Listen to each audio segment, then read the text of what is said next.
Good day everyone, you're welcome to my YouTube channel, Everything Medical. On today's video, I'm going to be treating the anatomy of the popliteal fossa. It is one of those vital space in the lower limb, that is the lower extremity.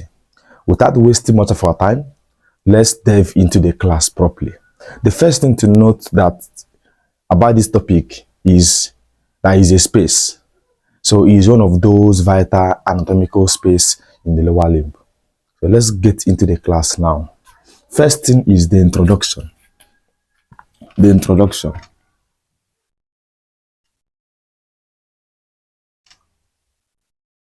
Okay, what is popliteal fossa? A popliteal fossa is a diamond-shaped hollowed area that is situated at the back of the knee joint or posteriorly to the knee joint or posteriorly to the knee.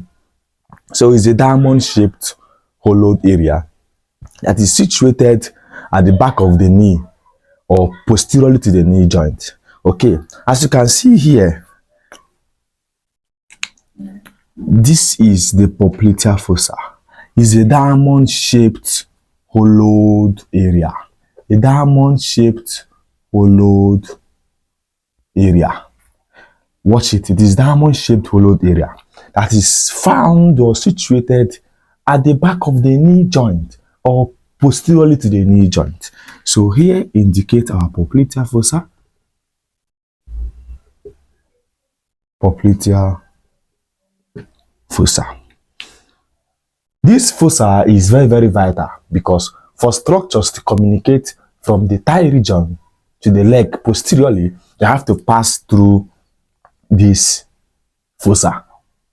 And it has clinical assessment such as popliteal pulse because of the popliteal artery that courses along the fossa. Okay, now the next is the boundaries. Before we dive into the boundaries, recall that for this fossa to become prominent or pronounced, you have to flex your leg. When you flex your leg, you discover that yes, the fossa will become pronounced or prominent so that the structures could be easily be assessed. Okay, now this diagram depicts the boundaries of the popliteal fossa. The boundaries of the popliteal fossa.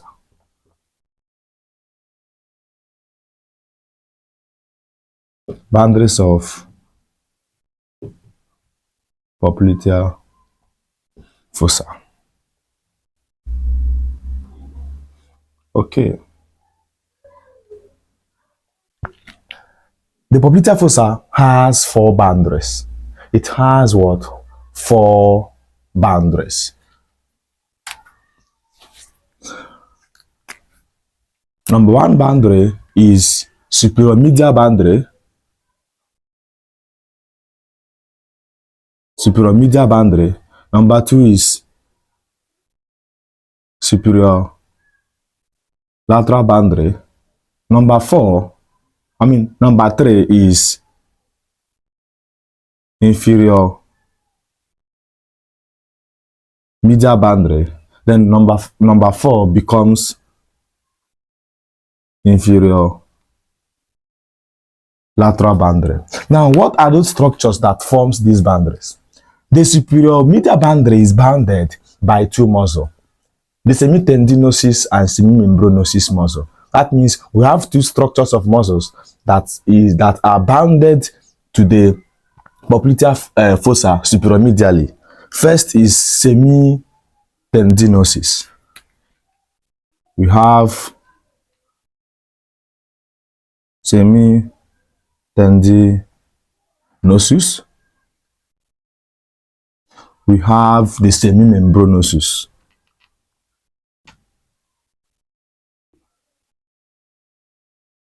Okay, now superior lateral boundary is bounded by the biceps femoris. The biceps femoris. The biceps femoris. Okay. Inferior medial boundary is bounded by the medial head of the gastrocnemius muscle.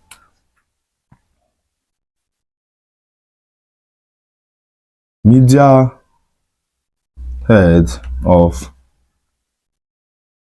gastrocnemius. The medial head of gastrocnemius muscle. Now, infralateral boundary is bounded by the lateral head of the gastrocnemius, supplemented by the plantaris muscle. The lateral head of gastrocnemius, supplemented by the plantaris muscle. Plantaris muscle. So these are the boundaries of the popliteal fossa. Okay, the next we're going to be looking at is the roof and the floor. Recall that it's a space, so it must have a floor and a roof. Yes, so we have the floor, which can be called the anterior wall. Anterior wall. We have the roof, which can be called the posterior wall,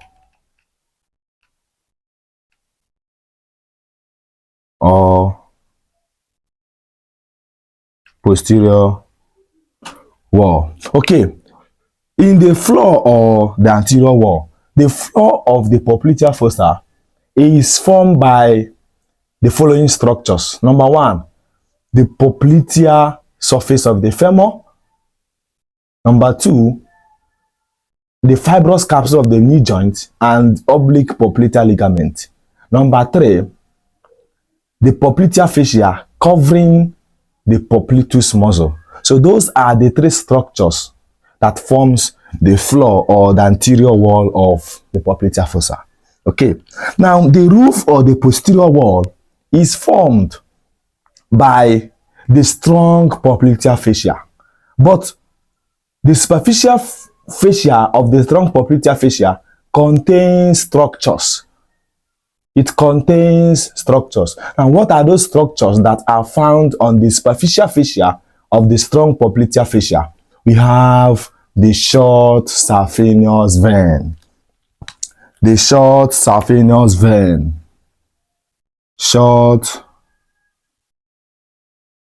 saphenous vein. Number two are the three cutaneous nerves. Three cutaneous nerves. Cutaneous means skin, because it supplies to the skin. Now, what are those three cutaneous nerves that are found on the superficial fascia of the strong popliteal fascia? We have number one, the terminal part of the posterior cutaneous nerve of the thigh. Number two, the posterior division of the medial cutaneous nerve of the thigh. And number three is the sural communicating branch or sural communicating nerve. Okay, so those are the structures that are found on the superficial fascia of the strong popliteal fascia of the popliteal fossa. Okay, the next we are going to be looking at is the content. This diagram here depicts the content of the popliteal fossa.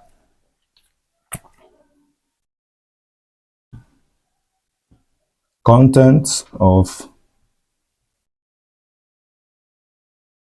popliteal fossa. Okay. What are those contents of the popliteal fossa? Number one is the popliteal artery and its branches. Recall that extending upward from the popliteal fossa is the tendinous intermuscular tunnel, which is the adductor magnus. It is a landmark because it indicates the level of termination of the femoral artery in which begins the popliteal artery, because that tendinous tunnel, which is the tendon of the adductor magnus, it is where the femoral artery terminates, thereby giving an origin of the popliteal artery which courses along the popliteal fossa. You get? Okay, so that was how you so the first content of the popliteal fossa is the popliteal artery and its branches. You have the popliteal artery, popliteal artery and its branches. The number 2 content is the popliteal vein and its tributaries. Recall that the popliteal vein accompanies the popliteal artery.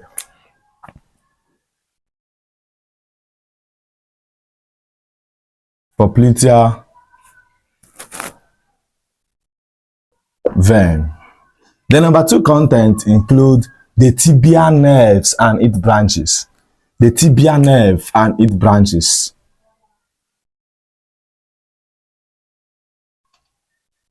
The tibial nerve and its branches. The number 4 content is the common peroneal nerve and its branches.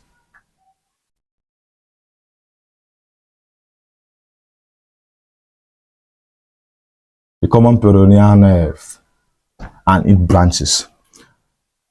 The number 5 content is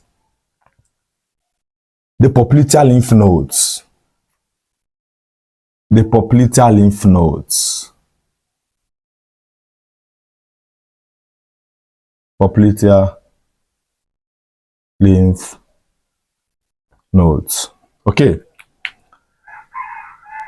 The number 6 content is the popliteal part of fat. Popliteal part of fat.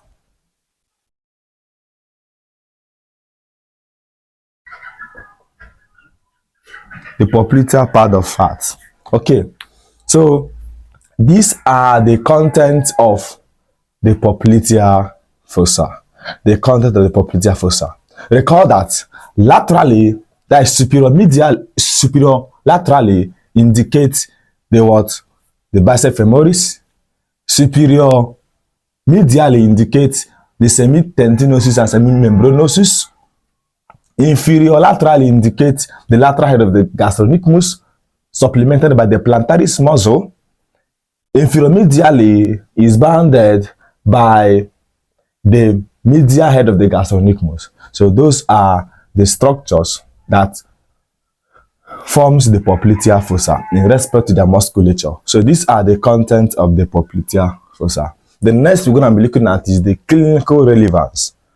The clinical relevance.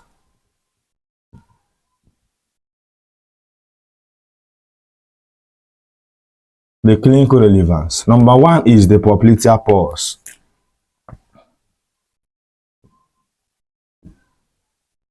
The popliteal pulse. Yes. The popliteal artery are one of those peripheral arteries that is the choice of cardiac pulse assessment. You get.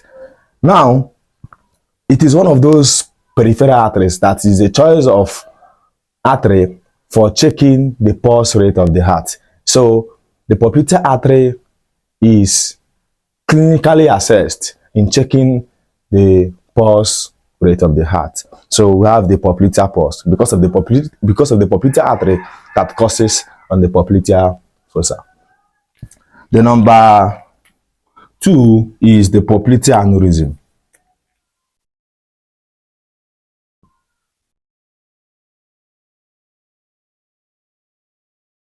Okay, before we discuss the popliteal aneurysm, on the popliteal pulse, when assessing the popliteal pulse, the patient is always asked to flex his or her leg so that the popliteal fascia could be relaxed in order to assess the popliteal artery accurately. Okay, now on the popliteal aneurysm, it simply means the dilation of the popliteal artery on the popliteal fossa, because it is one of those commonest arteries that is susceptible for dilation. That is abnormal dilation of the artery wall. It could be as a result of high blood pressure. It could be as a result of other factors.